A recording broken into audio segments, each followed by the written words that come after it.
500 लोगों की जान खतरे में है। अंदर 500 लोगों के साथ मेरी बेटी भी फंसी हुई है। मेरी बेटी को कुछ हो गया तो हमारे बॉस का ऑर्डर है कि 5 मिनट के अंदर 500 करोड़ पहुंच जाने चाहिए, वरना सबसे पहली गोली चलेगी नहीं। कमिश्नर की बेटी पे। मुझे वहाँ लेकर चलो, शायद मैं मदद कर सकता हूँ। एक हल्के से धक्के में तू जमीन पर गिर गया और तू वहाँ इतने सारे गुंडों का सामना करेगा। मुझे बस एक मौका चाहिए, एक बार अपने बॉस को बस ये लॉकेट दिखा दो। क्या ये कहाँ से आया तुम्हारे पास? ये लॉकेट तो सिर्फ एक ही आदमी के पास है। आखिर ऐसा क्या राज छिपा था उस लॉकेट में? तुम्हारी अकल क्या तुम्हारे घुटनों में है? 500 लोगों की जान खतरे में है। तुम 2 टके के हवलदार हो, तुम कुछ भी नहीं कर सकते। कबीर एक मामूली सा हवलदार था जिसकी नई नई पोस्टिंग दिल्ली क्राइम ब्रांच में हुई थी। पहले ही दिन दिल्ली शहर में सबसे बड़ा क्राइम हो गया था। पहले ही दिन प्रियंका और निखिल ने कबीर की बहुत बुरी तरह से बेइज्जती कर दी थी। देखो, मुझे वहाँ लेकर चलो, शायद मैं मदद कर सकता हूँ। तू क्या मदद कर सकता है? अपनी बॉडी देखिए, मच्छर से भी कमजोर है तू। गुंडों ने एक हाथ मार दिया तो सारी हड्डियां टूट जाएंगी। मुझे बस एक मौका चाहिए, मैं बस खुद को साबित करना चाहता हूँ। जैसे ही कबीर ने इतना कहा, निखिल ने कबीर को एक जोर का धक्का दिया और वो जमीन पर गिर पड़ा। एक हल्के से धक्के में तू जमीन पर गिर गया और तू वहाँ इतने सारे गुंडों का सामना करेगा। निखिल, हमें इस बेवकूफ कबीर की बातों में समय बर्बाद नहीं करना चाहिए। कमिश्नर साहब हमारा इंतजार कर रहे हैं, हमें वहाँ जल्दी जाना चाहिए और इस गधे को भी साथ ले जाना चाहिए, वरना ये यहाँ कुछ न कुछ नुकसान कर देगा। निखिल और प्रियंका जल्दी से गाड़ी में बैठे और क्राइम स्पॉट की तरफ जाने लगे। जैसे ही वो क्राइम स्पॉट पर पहुंचे, कमिश्नर सर ने रोते हुए कहा, अंदर 500 लोगों के साथ मेरी बेटी भी फंसी हुई है।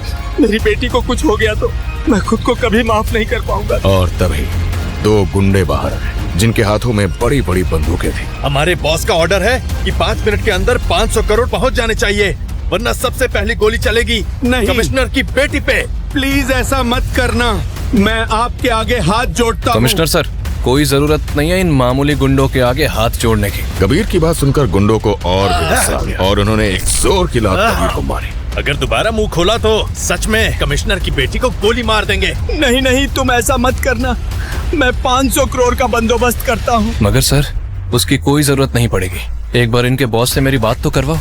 ओ कौड़ी के हवलदार, तेरी जुबान तेरी औकात से ज्यादा चल रही है। एक बार ये मुसीबत खत्म होने दे, तुझे मैं चूटी मार मार के सस्पेंड करूंगा। कबीर जमीन पर गिरा हुआ था।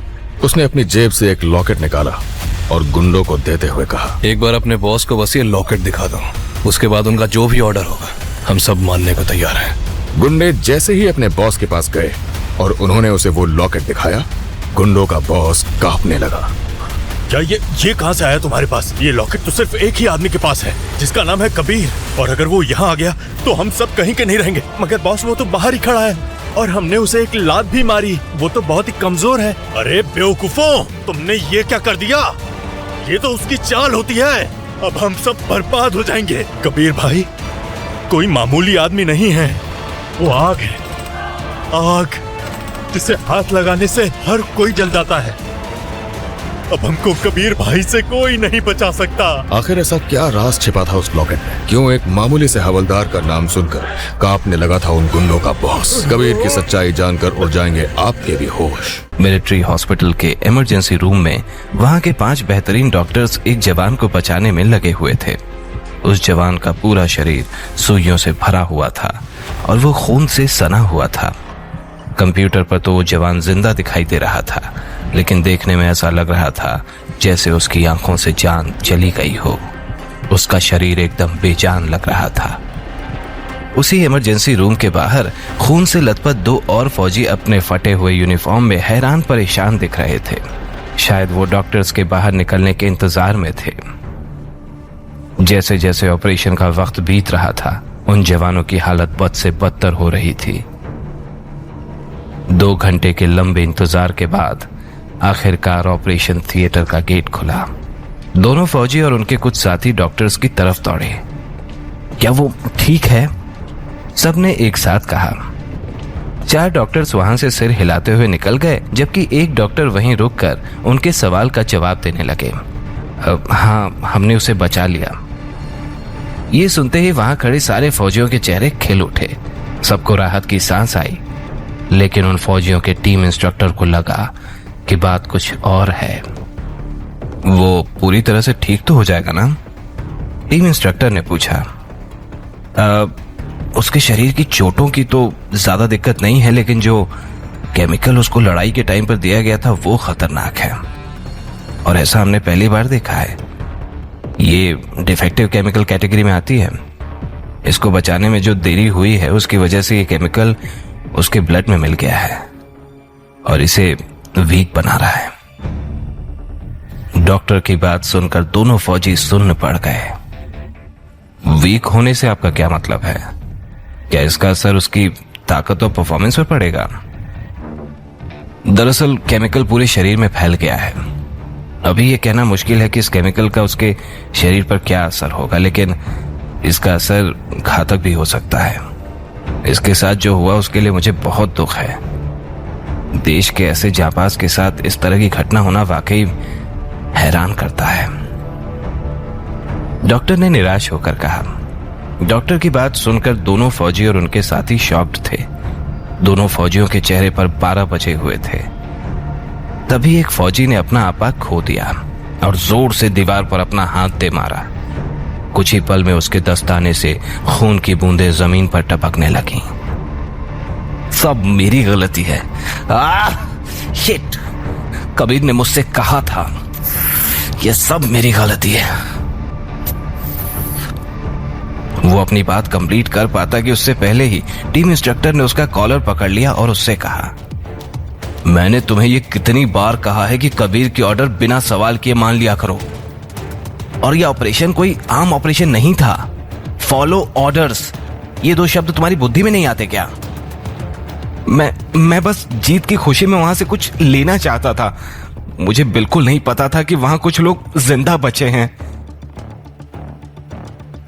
इसी बीच चेयर पर बैठे सीनियर ऑफिसर ने पूछा, आखिर वहां हुआ क्या था?